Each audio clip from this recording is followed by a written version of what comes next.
जाका 10 दे के किस ल 20 दे के मिस ल 50 में से का कर लो, तो वो आपको कितना अच्छा लगा? हम तो पहली बात सुने नहीं है, सही बात तो। और जब गा रही है हाँ। तो कहीं ना कहीं फीलिंग्स दे ही रही होगी। अब फील नहीं है गाना में तो बेकार है।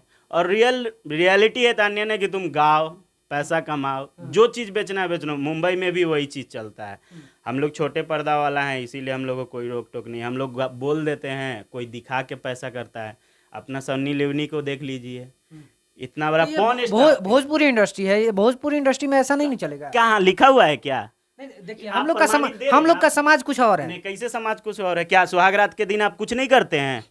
ये तो अलग बात नहीं होगी। तो कैसे अलग बात है? बस अपना एक रूम में हम लोग करे तो रास लीला, हाँ। और दूसरा कोई कर दिया तो देखिए, करेक्टर लीला। भोजपुरिया समाज जो है हम लोग कहाँ का लिखा हुआ है कि सब चीज भोजपुरी नहीं? सब चीज आप लिखा पहले नहीं जाता बताइए है। कि